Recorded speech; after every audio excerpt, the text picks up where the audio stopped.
दोस्तों, एक बार कंपनी का एक बॉस होता है। वो अपने सभी कर्मचारियों को सबक सिखाने की योजना बनाता है। अब आखिर उसको ये जरूरत क्यों पड़ी? क्योंकि उसके कर्मचारियों ने कुछ गलती की होगी। तो दोस्तों, उसका पीछे का जो रीजन था ना, वो ये था कि उस कंपनी को जितना टारगेट अचीव करना था वो नहीं कर पा रही थी। और इसके पीछे का कारण था कि उसके कर्मचारी ठीक से काम नहीं कर रहे थे। तो वो जो बॉस था वो उनसे नाराज हो जाता है, लेकिन कर्मचारियों को निकाल भी नहीं सकता, क्योंकि कंपनी को आगे बढ़ाना है तो कर्मचारियों को साथ लेकर चलना होगा। तो उसने क्या किया, उन कर्मचारियों को सुधारने का एक योजना बनाई। तो उसने अपना जो नोटिस बोर्ड था, उस पर नोटिस बोर्ड पर एक नोटिस लगाया और उसमें लिखा कि कल रात ना उस इंसान का अंत हो चुका है जो आपको यानी कि सभी कर्मचारियों को आगे बढ़ने से रोक रहा था। तो सभी कर्मचारी ने सोचा कि आखिर ऐसा कौन हो सकता है। तो उस नोटिस बोर्ड पर एक और बात उसने लिख दी कि अब वो जो आदमी था ना, उसका आगे क्रियाक्रम करना है, तो हॉल में आप सभी को इकट्ठा हो जाना है। अब सभी कर्मचारी सोचने लगे कि अब तो मैं आगे बढ़ूंगा, क्योंकि जिसकी वजह से मैं रुका हुआ था उसका तो अंत हो ही चुका है।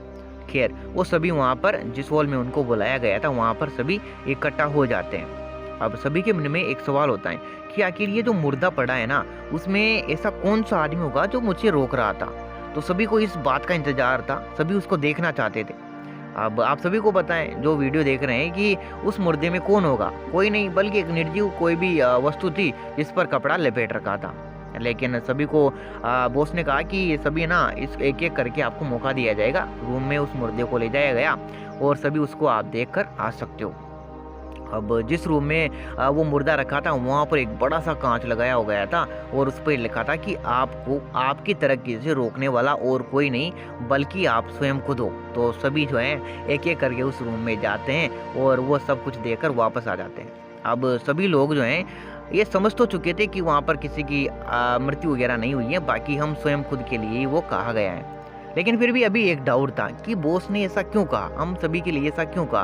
तो सभी मिलकर बॉस से पूछ ही लेते हैं कि बॉस आपने ऐसा क्यों लिखा है वहाँ पर। तो बॉस कहते हैं कि हमारे आगे बढ़ने का एक सबसे बड़ा रीज़न है और वो है हम खुद को कमज़ोर मान लेते हैं और ये मान लेते हैं कि कोई और है। कई सारे एक्सक्यूज़ हम देते हैं कि इस वजह से हम आगे नहीं बढ़ रहे, कई बीमारियों की वजह से, कई हम फैमिली कंडीशन की वजह से, कई सारे एक्सक्यूज हम देते रहते हैं अपनी लाइफ को आगे बढ़ने से रोकने के लिए कि इस वजह से मैं आगे नहीं बढ़ पा रहा हूँ। अगर ये होता तो ये हो जाता, यानी कि इन सभी का जो कारण है वो हम खुद ही हैं जिनकी वजह से हम आगे नहीं बढ़ पा रहे हैं। अदरवाइज दुनिया में ऐसी कोई चीज़ नहीं है जिसकी वजह से इंसान आगे नहीं बढ़ पाया हो।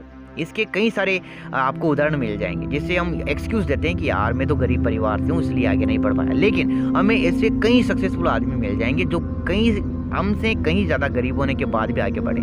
कई सारे हम एक्सक्यूज देते हैं कि यार मैं बीमार चल रहा हूँ इसलिए आगे नहीं बढ़ पा रहा हूँ, लेकिन हमें ऐसे कई सारे उदाहरण मिल जाएंगे जो हमसे कहीं ज़्यादा बीमार होने की बावजूद आगे बढ़े। तो हमारे जो एक्सक्यूज़ है ना, उनके हमें कई सारे एग्जाम्पल मिल जाएंगे जो एक्सक्यूज़ उन आदमियों में भी वो भी दे सकते थे, लेकिन उन्होंने उन एक्सक्यूज़ को हटाया, उन कारणों को हटाया और वो उनकी ज़िंदगी में आगे बढ़े।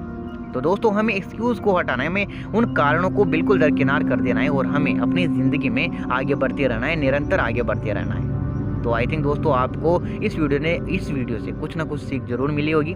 अब मिलते हैं वापस सुबह 6 बजे। तब तक के लिए आप सभी को बेस्ट ऑफ लक अपनी अच्छी लाइफ के लिए। Thank you so much video last तक देखने के लिए।